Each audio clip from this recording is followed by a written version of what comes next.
Today on the Tabletop Turtles, we're going to be looking at a preview copy of a recent Kickstarter from Kevin Young and Inspiring Games called Legends Untold: The Illumination of Deepsorrow. Now, for those of you that are aware, this is a follow-up to their Inspiring Games' previous successful Kickstarter, the Legend Untold Sewers and Caves releases. Now, this is a standalone expansion. What I mean by that is that it's an independent game in its own right, but you can also mix in elements of the original games in with it to play it as a stronger or a bigger set. And I believe that going forwards that they hope to continue that trend whenever they add more content to make it standalone and also combinable. Now, the core set is this one here, which is the novice set. Now, in the Kickstarter, there were several upgrades available, which were add-ons or stretch goals, one of which was the Potions and Preparations expansion set, which is here. Now, Legends Untold is aimed to try and recreate the feeling of an RPG, but in a tabletop game. But they've been very careful to avoid doing a dungeon crawler. Although with all the minis, there is elements of dungeon crawl in there, but there is such a strong presence of role-playing, adventuring, that it combines really well together. Now, in Legends Untold, The Illumination of Deepsorrow, you will have a party of adventurers, and that is based on the number of players. The game itself plays from 1 upwards to, they say, 1 to 5 plus. And what you do is you have your party of adventurers and you explore the dungeons or the cave system below the ruined city of Deepsorrow. This is a city that is part of the world of Mornadar, which was introduced originally in Legends Untold. It takes place over a 12 scenario campaign, getting progressively more challenging as it goes. They've introduced a new clues and epilogue system to create more of a narrative feel throughout the whole adventure. There's new boons and backpack cards, which allow you to increase the amount of weapons that you've got and the abilities or talents, as they call them in this game, that your party has available. They've introduced a new treasure deck system with different styles of treasure. Some of it is locked, some of it is access straight away, some of it has benefits that when you use it, so it's consumable treasure. So there's lots of different styles of treasure and boons, backpacks.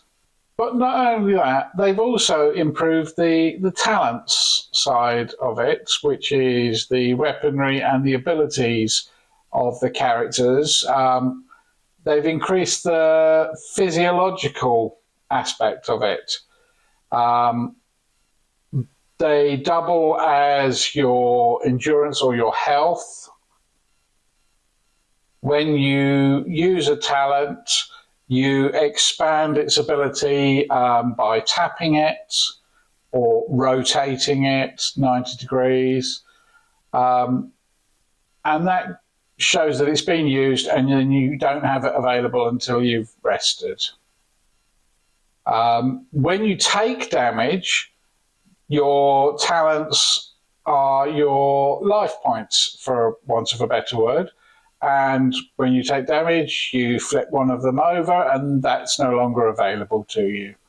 Now, when you're moving from your current location to a new location, do you rush in there really quickly?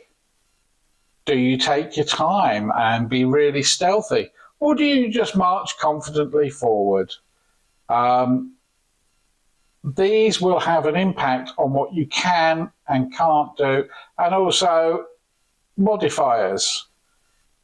If you take a lot more care and go really stealthy, you're going to get a bonus to your rolls, but at the same time it takes a lot longer to do.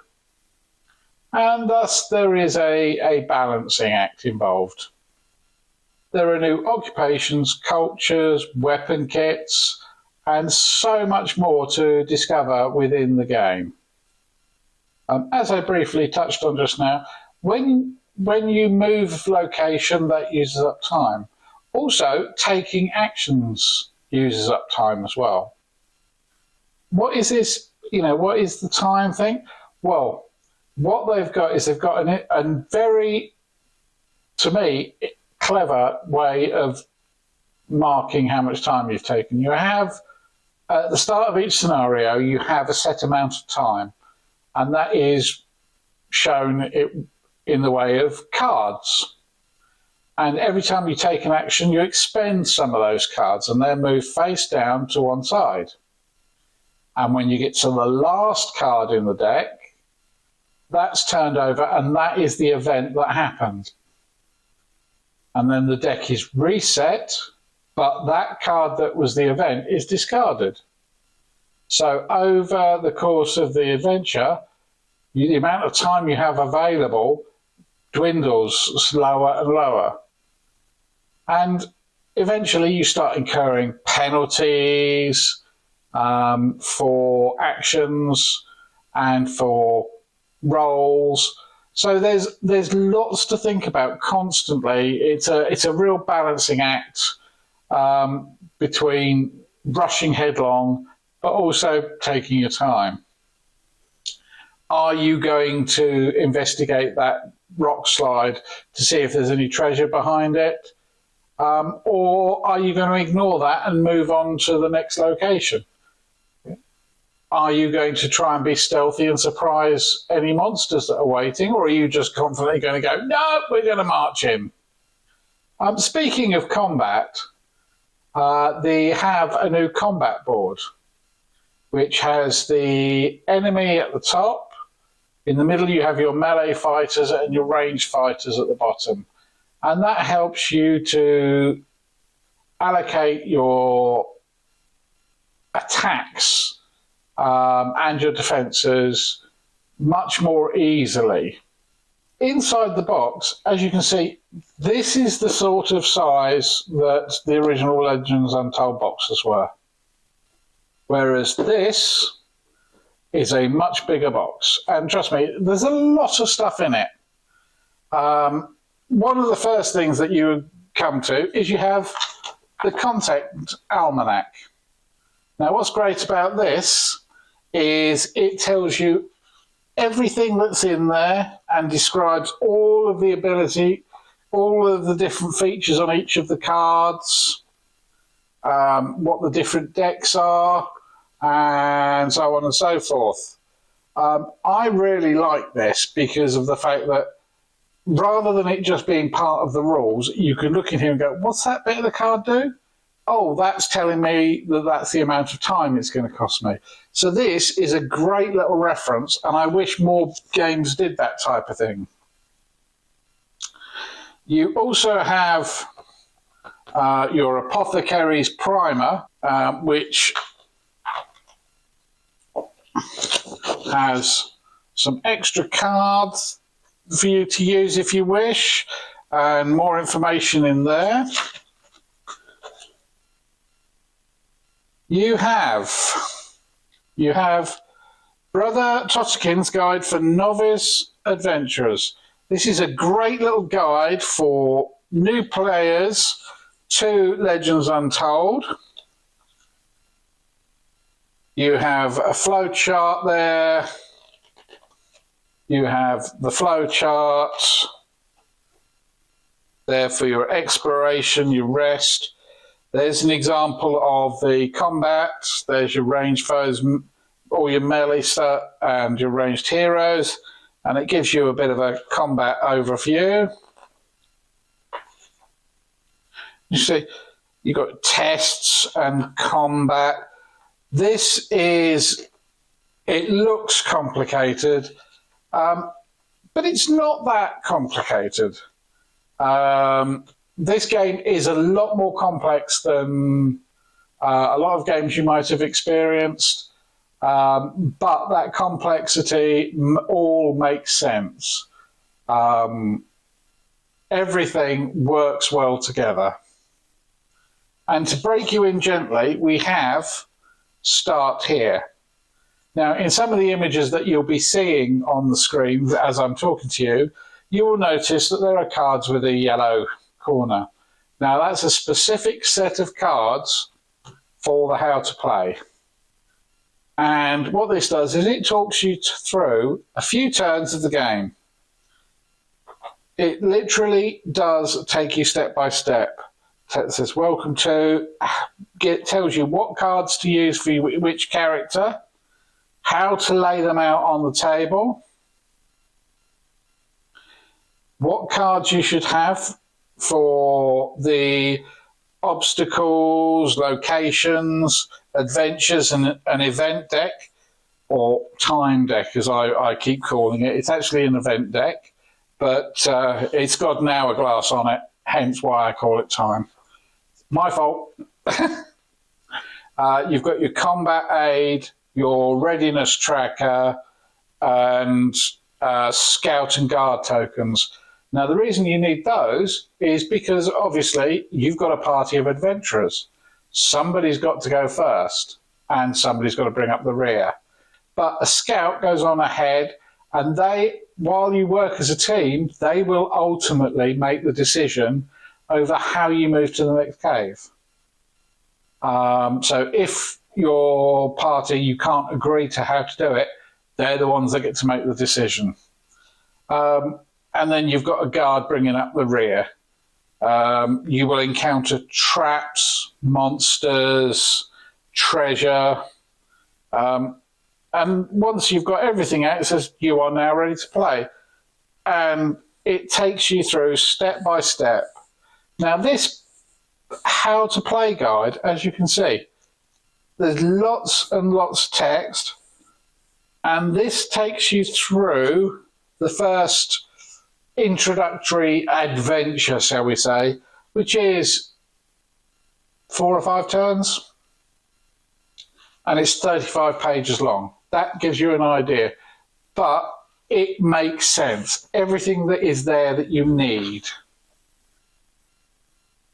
You have here the campaign guide.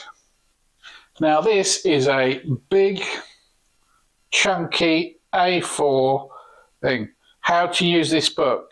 If you have not played it before, don't start this here because you'll end up all over the shop.